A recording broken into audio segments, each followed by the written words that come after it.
Get ready for a groundbreaking discovery that's rewriting history books.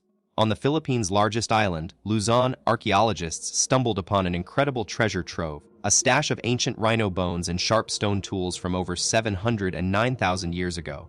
This jaw-dropping find is like finding a needle in a haystack, pushing back our understanding of human migration by a whopping 600,000 years. It's making us wonder about the brave adventurers who dared to cross vast seas to reach this Southeast Asian island. Let's dive into the mystery and uncover the secrets of these ancient humans. Hold on to your seats. This is about to get exciting.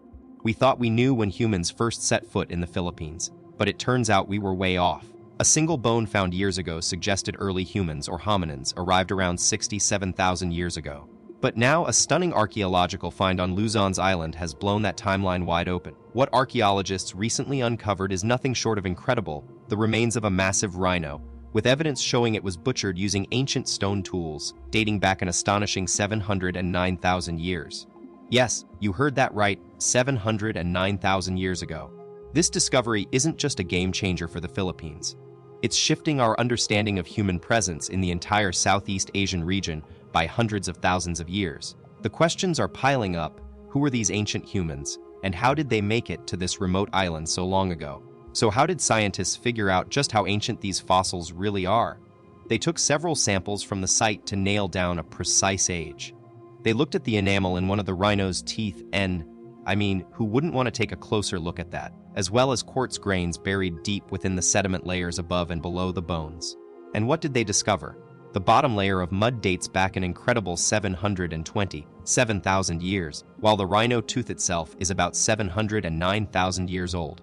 But here's the amazing part: the top layer of sediment, covering all this ancient history, is approximately 701,000 years old. That means that at some point in time, a river must have flowed through the area and buried these remains, leaving us with an incredible snapshot of life on Earth over 700,000 years ago. So how did scientists accurately pin down this astonishing age?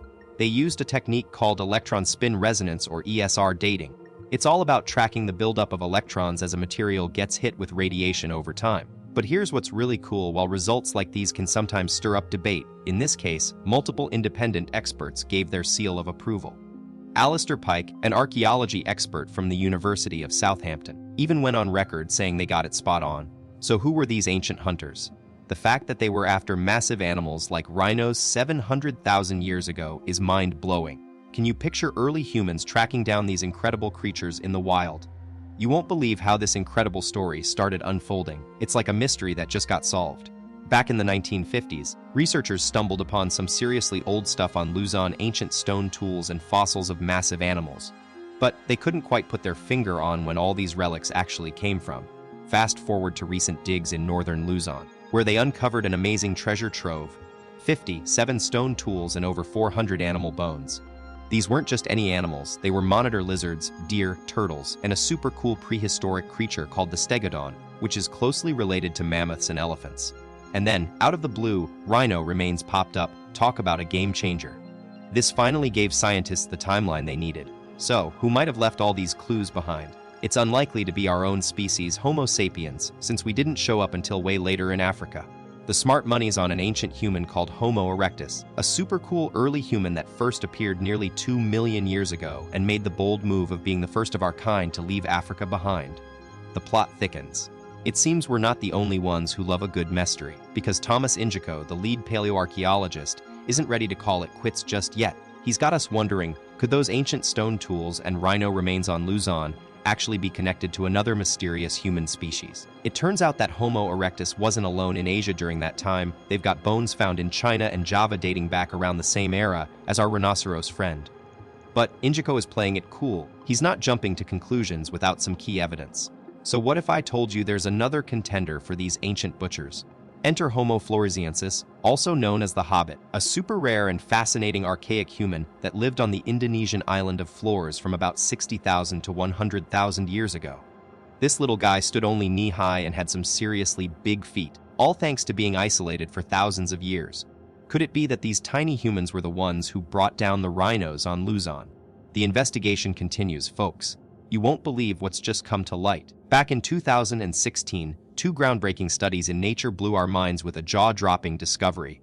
fossilized remains of humans on floors that dated back an astonishing 700,000 years. The twist: these adults and kids were only about 3 feet tall, and scientists are convinced they're the descendants of regular-sized Homo erectus who got marooned on the island.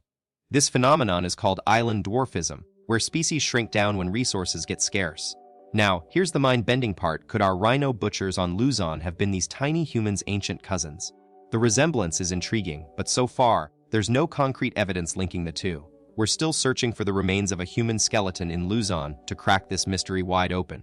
Until then, the identity of our rhino butchers remains a top-secret case. You've got a taste for adventure and history, right? Well, buckle up, because things just got a whole lot more fascinating. It turns out Southeast Asia was a hotbed of human evolution, with multiple unknown species emerging around the same time. That's what our lead paleoarchaeologist calls island treasure trove, each island potentially holding secrets of its own. But here's the 4,000 question: how did these ancient humans make it to Luzon in the first place? I mean, back then, it was a tiny landmass surrounded by deep waters, making boat travel seem like an impossible feat. Now you might think, well, they must have built rafts or boats. But hold on, our ancestors at that time were still figuring out basic survival skills. Building something to cross vast distances of water, that's way beyond their capabilities. So what other options do we have?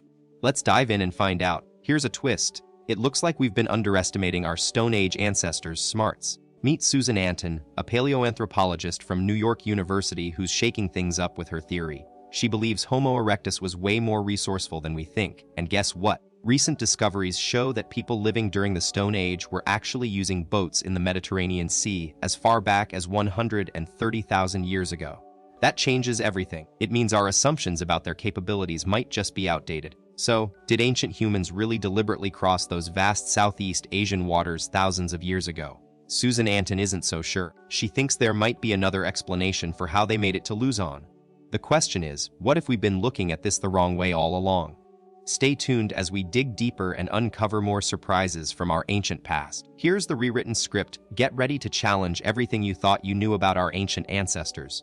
Susan Anton's theory is turning heads wall. She thinks that instead of deliberately crossing seas, Stone Age humans might have hitched a ride on tsunami waves or even on floating islands of land and debris swept away by typhoons.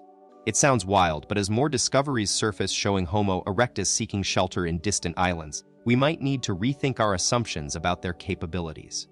And just when you thought it was all about the journey, let's talk about the discovery that's rocking the archaeological world: a rhinoceros skeleton found on one of these far-off islands.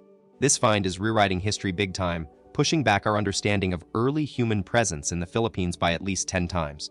Buckle up, folks, because this revelation is going to shake up everything we thought we knew about our ancient roots. Here's the rewritten script. This rhinoceros skeleton is more than just a cool find. It's opening doors to new insights about our ancient ancestors. First off, it proves that even an isolated island like Luzon in the Philippines was home to early humans from the Middle Pleistocene era. And here's the mind-blowing part: it's likely these early settlers weren't Homo sapiens at all, but a different hominin species altogether. But wait, there's more. The butchery marks on those rhino bones are a game changer. They show us that our early human cousins knew how to whip up tools and use them to take down their prey and devour it in style. This isn't the only site with signs of butchery either. We've got Chakution in China and Nengabung in Java, Indonesia, both showing similar evidence. It's like a secret recipe for ancient humans has been uncovered, revealing just how resourceful and skilled they were when it came to survival. The plot thickens. This discovery in the Philippines is like a major plot twist in the human evolution storybook. It's clear we still have so much to learn about these early Middle Pleistocene hominins and their lifestyle in Southeast Asia. It's basically an unsolved mystery waiting for us to dig deeper. So, what do you think? Does this find in the Philippines change our understanding of human evolution entirely? Share your thoughts with us in the comments below. And don't forget, if you're loving this content,